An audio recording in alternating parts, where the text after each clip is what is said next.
सरकारी अस्पताल में हर 13वां बच्चा ऑपरेशन से पैदा हुआ है, तो प्राइवेट अस्पताल में हर दूसरा बच्चा। डेटा हम नहीं बता रहे, बल्कि दैनिक भास्कर का एक रिपोर्ट है और उस रिपोर्ट में एक शहर के बारे में जानकारी दी गई है और वो रिपोर्ट कई साल पुराना है, कई महीना पुराना है, लेकिन स्थिति प्राइवेट और सरकारी अस्पतालों की ऐसे ही है। और इसीलिए हमने सोचा कि इन तमाम रिपोर्टों के जरिए आपको स्थिति बताई जाए कि कोई प्राइवेट अस्पताल वाला आपके साथ क्या कर रहा है, और अगर फिर भी आप मौन हैं, चुप हैं, तो इसका खामियाजा आपको भविष्य में भुगतना पड़ेगा। करिश्मा के बारे में हम लगातार आपको बता रहे हैं और उसी करिश्मा के लिए हम इन तमाम चीजों को, इन तमाम रिपोर्टों को आपके सामने रख रहे हैं कि आप सचेत हो जाइए। और अगर आज करिश्मा के लिए उस 21 साल की गोरखपुर की बेटी, जिसको प्राइवेट अस्पताल वालों ने पैसे के चक्कर में उसकी पूरी की पूरी जिंदगी बर्बाद कर दी, उसके रीढ़ के हड्डी में सुई लगाकर केवल उसको रेफर ना करना पड़े, और वो रेफर नहीं होगी तो बिल बनेगा, इस लालच में उसके कमर के नीचे का हिस्सा खत्म कर दिया। और तब हमने सोचा कि प्राइवेट अस्पतालों की यह सच्चाई बताई जाए कि कभी सुप्रीम कोर्ट ने कहा है कि स्वास्थ्य के मौलिक अधिकार में सस्ती चिकित्सा भी है, लेकिन सस्ती चिकित्सा के नाम पर आप प्राइवेट अस्पताल में जाते हैं तो आपको क्या मिलता है। एक और महत्वपूर्ण बात करेंगे कि अगर इस देश में, अपने प्रदेश में प्राइवेट अस्पताल है, तो वो सरकार के सरकारी अस्पतालों के बर्बादी का प्रमाण है कि अगर सरकारी अस्पताल बर्बाद है इसलिए प्राइवेट अस्पताल चल रहा है, वरना अगर सरकारी अस्पताल में इलाज मिले तो प्राइवेट अस्पताल का अस्तित्व क्यों रहेगा इस देश में। आगे इसी पर बातचीत करेंगे, लेकिन उससे पहले हमारा नमस्कार स्वीकार करिए। हमारा नाम मोहित कुमार सिंह है और अब आइए इस कहानी पर, प्राइवेट अस्पतालों के इस धंधे के ऊपर। सबसे पहले आज तक का एक रिपोर्ट पढ़िए।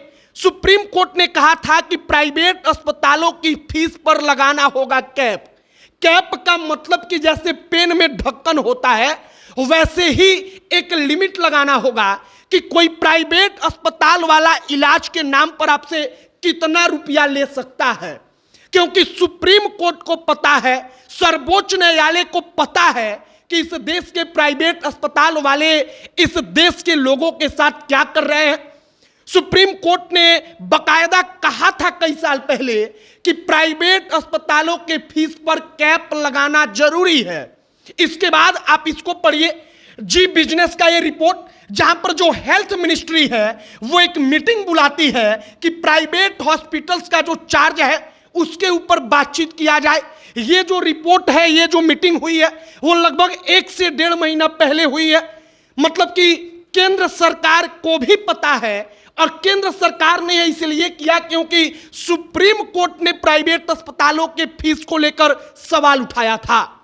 अब आप इस बात को समझिए कि प्राइवेट अस्पताल में आप दौड़ते हुए, भागते हुए जाते हैं, आप सिर्फ इसलिए जाते हैं क्योंकि आपको अच्छा इलाज मिले, और अच्छा इलाज के चक्कर में आप इनके पास इसलिए जाते हैं क्योंकि आपके अपने क्षेत्र का सरकारी अस्पताल उस इलाज को देने में असमर्थ है।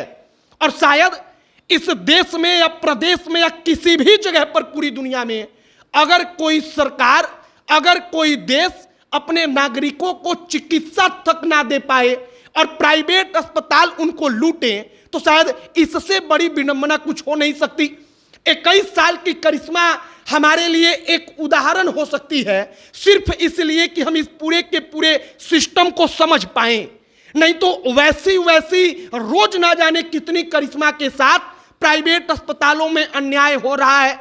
आप अगर किसी प्राइवेट अस्पताल में जाएंगे, आपके साथ ऐसा हुआ होगा कि पैसा आप दे रहे हैं, डॉक्टर अच्छे से नहीं देख रहा है, आप 1 बार 2 बार डॉक्टर को बोलेंगे, कंपाउंडर को बोलेंगे, वहां के अस्पताल प्रबंधन के कर्मचारियों को बोलेंगे, तो वो कर्मचारी, वो कंपाउंडर आपको ऐसा जवाब देगा जैसे कि वो आपको उल्टा पैसा दे रहा हो।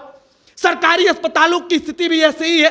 आप वहां पर जाइए, एक बार दो बार आप बोलिए, तीसरी बार जो कर्मचारी वहां पर है जिसको सरकार पैसा दे रही है, वो कर्मचारी ऐसे बात करेगा जैसे लगेगा कि वो आपका या हमारा खर्च चलाता हो।